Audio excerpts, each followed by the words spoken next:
John doing his best again right before the show starts. What's happening, people? We're back pre-match right before the Toulouse game over here. Can you hear me, John? You look so confused. Yeah, because like my screen lagged the hell before the show started, so I'm just like, can you guys hear me fine? Oh Like, yeah, you're good. You're good. all We're right, all back in right. action, ready for the game. The lineup is out, so a lot to talk about. Obviously, let's start with the good news first. Diaz's father being released. I'm sure we'll talk a lot about it more tomorrow morning as Yeah. well. So the good news is there, and then he's in the lineup. So it'll be exciting to see a relieved Diaz in action, taking part in the game. So that should be interesting by itself. But the lineup, I don't know. We kind of speculated and we knew some people are going to be out, your boy Gravenberg and stuff like that. But the lineup is here. What is your initial reaction? What was the Uh, first thing that you were like, boom? my initial reaction was someone who wasn't in the lineup because I wanted Jota starting in the middle because this just says that Nunez is going to start this weekend, and I would be starting Cody Gakpo all day, every day after that last game from Nunez. So Gakpo starting, of course, is good, but I would have preferred Jota there to save up Gakpo for the weekend. But otherwise, again, like not to jinx the entire thing, like I did with Luton, we should have a good enough team here to see us through. If we win this, we pretty much seal top of the group. So it's nice to see Klopp going here with a pretty strong lineup. McAllister at the 8. If I'm going to be talking about a person who's actually in the lineup that I'm intrigued by, McAllister up front, further forward is definitely going to be that guy, especially with the likes of Endo protecting him. So, yeah, pretty good lineup. What about you, Tim? I think so. I'm the same way in terms of midfield. I think that was the biggest thing that I was like, being McAllister. We've been talking about this for a while, so it'll be interesting to see that we get to see it now. We get to Yeah. see McAllister where he normally would be, and we see actually even more importantly, like we see him along with Endo playing the six because this could be kind of like the start of, and obviously I didn't think about it, but because of his, the fifth game, like the suspension, obviously he's gonna play today. Initially, I don't think we kind of like configured that into the equation, but since he can't be there in the weekend, he's gonna be there. And I don't know, does this mean if we get a performance from Endo, do we see Endo again over on the against Brentford as well? But we'll get to that. Yes, great news regarding Diaz, like Sir Z says, and I think that's another thing that I was excited to see is Bandok on the right hand side, Diaz on the left hand side, and I do know what you mean with Gakpo. Brian says completely happy with the lineup. Just want this group dusted tonight, then play kids for the last two Yeah. fixtures. Honestly, though, I think there will be more kids, but I still think there will be a lot more of what we're seeing here. Maybe you play a bit safer and don't play Costas and play a kid on the left or something like that. But, you know, at the same time, it's good to sometimes get these guys some minutes here and there. A guy like Ando getting his opportunity, Bando getting his opportunity, and stuff like that. Anan says, Thiago not in, turning TV off. I would suggest to keep that thing off. We'll let you know when to turn it back on in like 6-8 months or something like that. Tit for tat, Nunez will bring chaos to uproot Brentwood. Off the bench, I guess, yes. So don't get us Yes. started. We'll probably talk about it a lot tomorrow as well. But it will Yes. be, I do agree that you have a lot of firepower that you can bring in. And I would almost assume, right, John, that there is like a certain time Yeah. where 60th minute you guys go and it's almost like predetermined substitutions. Yeah, I think Ben Doak is gonna be that guy who's gonna be coming off first. If I'm a betting man, which I'm not, right? Yeah, right. Okay. I'd put my money on Ben Doak coming off. Obviously, this is his first game back after quite a few weeks with injury, and we got Mo Salah waiting there. Salah hasn't had the best game against Luton, so he'd probably be chomping at the bit to maybe get a goal here, assuming the game isn't done already. But again, that doesn't stop them before. But yeah, I totally see that happening. Again, we have lots of options off the bench to maybe salvage something if things get hairy. But I wouldn't.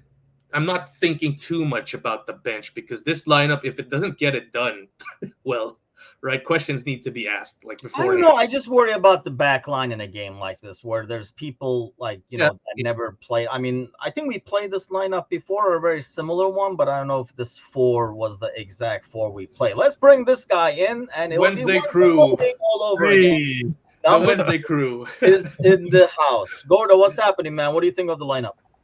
I like this lineup. This is one of the competitions that I would love to win. I think it's great, but I also think it's a great opportunity to get these guys minutes. And some of the guys that we're expecting to kind of be a part of the team for quite some time and to be good backups, and they need minutes too. And I like this, especially because in the position we're in right now in this competition, I think it's also a great time. So not a lot of pressure on them. I've already beaten Toulouse, so got to go back out and do it again. So the back four I mentioned a little bit ago, John. Any concerns there? Any worries there? I know you're a big Joe Gomez guy, but aside from that, like the Kwanzaa, Matip, they have done well before when playing together. Yeah, I agree. They were tested massively against Bournemouth last week, especially in those conditions. Tsimikas obviously the weakest of all those guys back there, but Matip and particularly Kwanzaa, the composure that those guys get, like I could see where Kwanzaa is taking his lessons from, and that's Matip, because aside from Van Dijk, I'd probably have Matip as our most composed defender, and I can see Kwanzaa kind of getting that, which is obviously beneficial from him. Serzi, John, please do not jinx Kwanzaa. Well, I'm sorry, man. I gotta do my job, man. I gotta give my takes. Like if it happens, then I guess this is my apology in advance. But yeah, Matip has been really great, and I made the point a few shows ago that I'm surprised that Klopp is starting Konate as his first choice still, because this season, if we're talking purely about merit, after Van Dijk, Matip has been our best defender. Like, and I will fight people for that.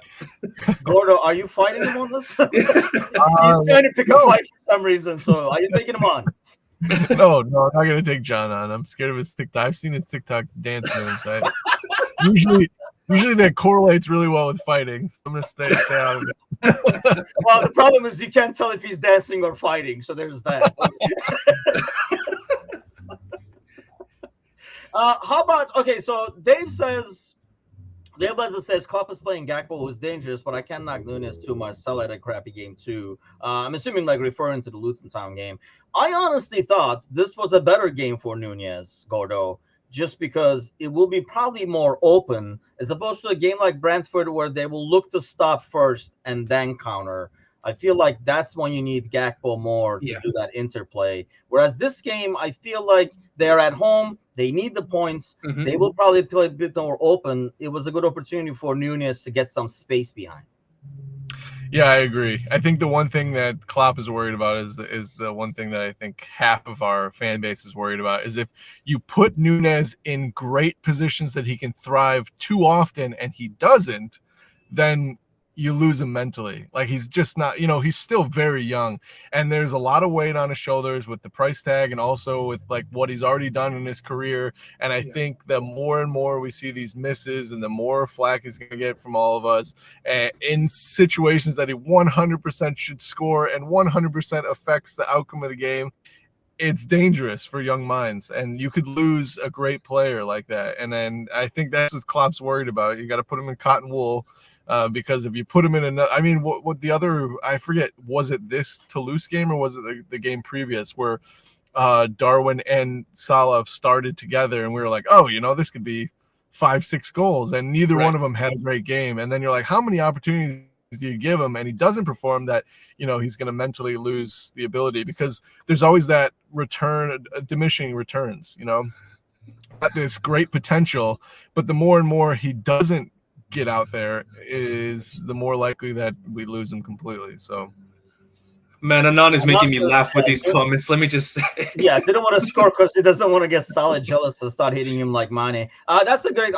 Tomorrow morning we'll definitely be addressing that. A lot of stuff coming out from like Bobby's and stuff, and I think like some good stuff. And I don't know why anybody is finding it shocking that we're not like didn't have a competition going, and it doesn't say anywhere that, by the way, that he hated Mane. It's just Yeah. a competition, and they would like get on each other's nerves sometimes. Because hey, John gets on my nerves all the time, but we keep going, don't we? I mean, you got to work. Yeah, for sure. Annoying. Let's get back to the lineup over here. That midfield with Elliott as the third person. Like I say, McAllister was a given. Endo was for the most part given.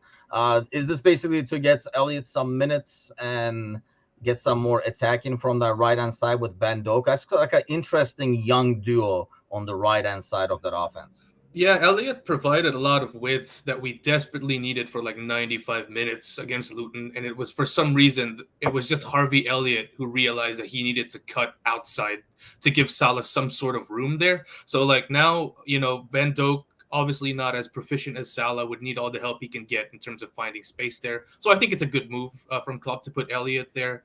McAllister at the 8, again, is what we're looking forward to. Everyone is getting on his ass 4 to 6 for his performances in the 6th position. So it's nice to we're going to see him actually play forward again, as you mentioned, Tim, against an opponent who's probably going to be attacking. So expect a few pinged passes here and there to open them up. And I'm definitely looking forward to that. Endo, I think we should be playing him more, honestly. Considering I actually wouldn't think that it's not too big a shout to see him to start him against Brentford, considering they're super counter-attacking and the fact that they're going to be capitalizing on the transition. So you kind of need a proper DM to help break that up. So this might be a game where if he performs well, maybe he puts his name, in the conversation. So here's the question. I mean, we kind of assume, probably because they are home, right, that they would probably come at us a bit more, Gordo. But at the same time, if you're Toulouse, and please no dad jokes with Toulouse and stuff like that. So let me put that disclaimer in first. But do you think at the same time they just do damage control because the fixtures are a bit more in their favor? Because they're playing like the Union team at home in their next fixture again. So they're home back-to-back. And then while they finish away at Lask, Union is going to be hosting Liverpool, so more likely lose points. Whereas Toulouse can say, if we get those 3 points, we're in good shape as long as we don't lose to Union. And this game really doesn't matter. It's a throwaway game for them. Not to toot our own horn, but toot. I think that all the teams that started this tournament saw the Liverpool matches as, hey, if we can get a point here, that'd be great.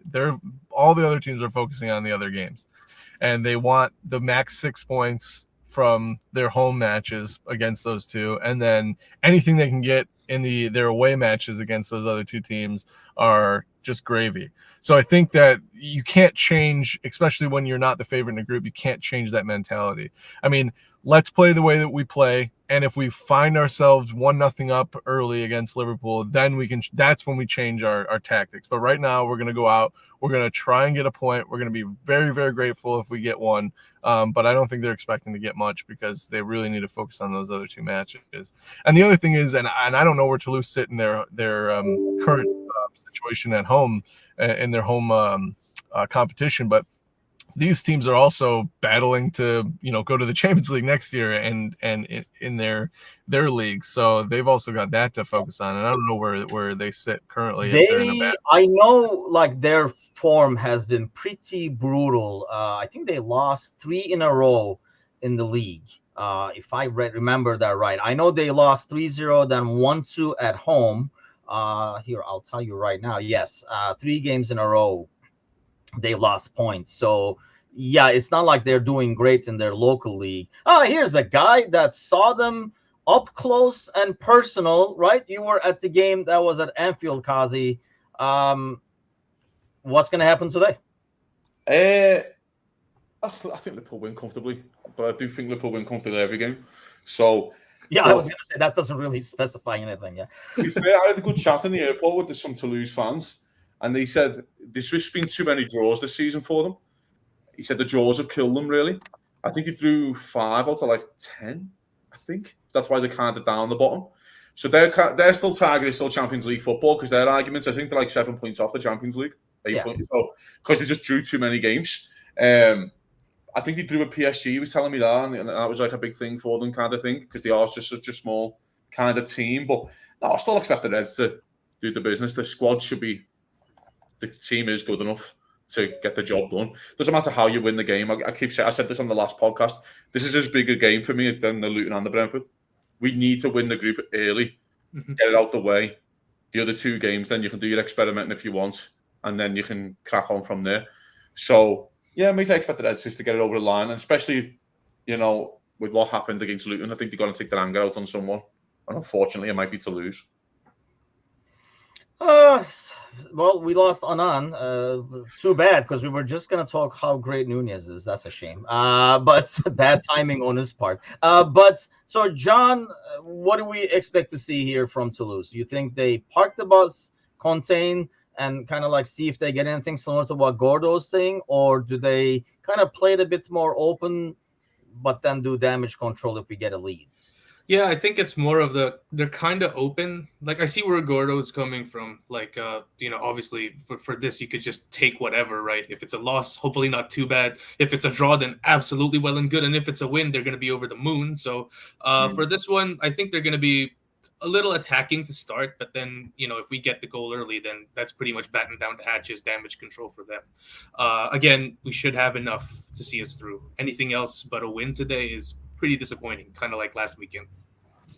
Yeah, I mean, I'm kind of like, I really like these games, really. I find them more exciting to watch in some ways. There's less stress, maybe that's why. I mean, I even wore a dress shirt for this. Okay, yeah. I mean, like, I'm all like, no pants, but, you guys can't see that. Okay, let's do some predictions. Sign up to the Patreon for that. Those are our platinum members. Yeah, for a small monthly fee, yes, you can see. Okay, let's do some. Blow the table shots. They went 20 minutes without doing the dad joke, and here we go. They have nothing to lose. So they go back. We almost made it. We almost made it to kick off. This close. Okay, let's get some predictions and head over to the TV screens. Gordo, let's start with you. I'd like to see 4-0. I think that would kind of subside the hurt from the weekend. I can go with that. Yeah. Go, John, what do you have? Yeah, I want as big a win as we could manage. 5 or 6 for me. Damn, man, you guys are. Okay. Yeah, I'm pissed, man. I'm pissed the last weekend. Like more. As pissed as you last weekend too, but right. I don't want the poor French taking the beating for. Kazi, what do you have? I'll say 2-1 Liverpool. I think it'll be closer than you think. I really do. And I think the manager will make a lot of changes at half time or on the 60. Probably with Luis Diaz now, with the good news about his dad, of course. You want him off the pitch, probably. Endo's a big one because Endo might have to play Brentford. Yeah. Mm-hmm. So he might get an Endo off. The one I kind of want to see, guys, I don't know about you, I'd like to see Kay Gordon get some minutes. So if the Reds do go a few up, I think people forget the ceiling. He was in the bend-up position until he got his injury. I know it was a bad injury. He was out for a while. So if the Reds do go 3-4-0 up or 6-0 up, according to John, then I'd like to see Kate Gordon at least get 15 minutes and, you know what I mean, see what he can do again. I think that will determine the substitutions, right? I mean, we were kind of talking about it's probably automatic in terms of like when people are going to come off, but maybe who goes in really depends on the scoreline. Dave Leslie is going with the Timuchin special. I'm done with Anand's predictions. But Dave Leslie's going with the Timuchin special over here with the 3-1. I do agree, and I do feel like if that's the case where we play the control game, especially depends on, when I guess like Toulouse's goal comes in, but I'm hoping to see some more young guys and like rest more legs as opposed to having to bring like Szoboszlai and stuff like that. But so who would come in for Endo, by the way? So we just put McAllister back to 6 and insert somebody else, you think? Probably. Yeah, all his arguments is Alexander Arnold. That's exactly what I was going to say. If you are going to take a look at this, then that would be a nice game for Let's not even take a look at that. And don't get me started on this, please. He might do it. Just to, you know what I mean? Well, Anand says Nunez, so I don't know if you'd prefer that, Tim, over. Honestly, I'm pretty close. I'm pretty close. Nunez, that far away from our goal. I do not want Nunez anywhere near the goal. He won't. He won't score an own goal, that's for sure. At least it won't go in. You'll miss. It'll be a corner. But no, poor Nunez gets a lot of crap for that game that I still blame Klopp on. But yeah, let's see what happens. Hopefully the boys bounce back. What? Blame Klopp for missing a chance from 2 yards out. No, I blame the whole. We got time. We got time. We got 5 minutes. We got 5 minutes for this debate. All right. Yeah, because I will go 5 hours. But we're going to see a proper. I blame Klopp for not getting more of those chances because of the way we played. By all means, he should tap that in. I feel like there will be a lot more chances. Hey, everybody's going to miss goals. For a happy medium, guys, I blame myself for hyping Nunez up like I did. Every time I hype him up like that, he drops stuff like that. So we're going to see a real striker today, a real one, a proper in Cody Gakpo, a real guy. The one who you trust, the one who usually opens the scoring in most games. Not who comes in and gets the tap-ins at 2-3-0. A real striker. 75% of Gakpo's goals are pretty much tap-ins, though, aren't they? Like he's always in the right place. Yeah. This is my argument with the Bournemouth game, right? When Gakpo scored and Nunez scored, everyone goes, Gakpo couldn't do what Nunez did. Nunez couldn't do what Gakpo did, was tap the ball in the net. He couldn't do that. That's why I prefer Gakpo. It looks like a non-block, all of us. I prefer Gakpo just for the interplay, especially when somebody's parked back and we got to open it up. That's not really Nunez's thing. But let's be patient, people. But along the same lines, I mean, you got to call it when it's like a brutal miss at the same time. But it's only been 16 months. But no, it's fine. It's time. 24. I think I'm just gonna have a show where it's just Cosby and Anand. Placed correctly. That's what I want to see. It's where same. I saw nothing against Gally. I saw him say that. I was like, I don't give a shit if his feet are in the air. He's got to fucking put that in the back of the net. I don't care if he has no feet. I don't care. I genuinely don't care. Get Mighty Red and score that.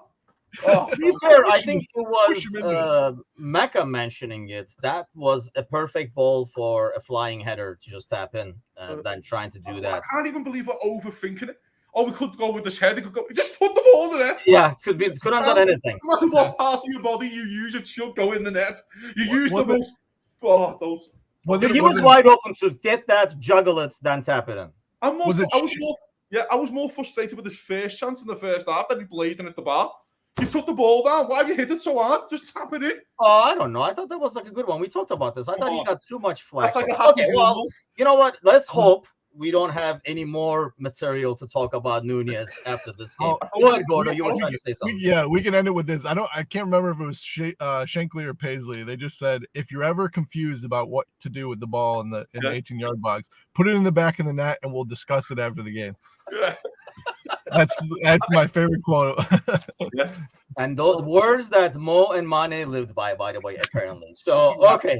Haven't enjoyed the game, people.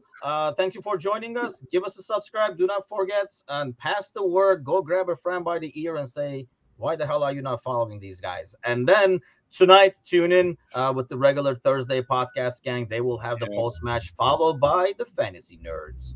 Send them your team because they've already saved a couple of teams. I'm not sending in mine because it's beyond saving at this point. Have a great day, everybody. Enjoy the game.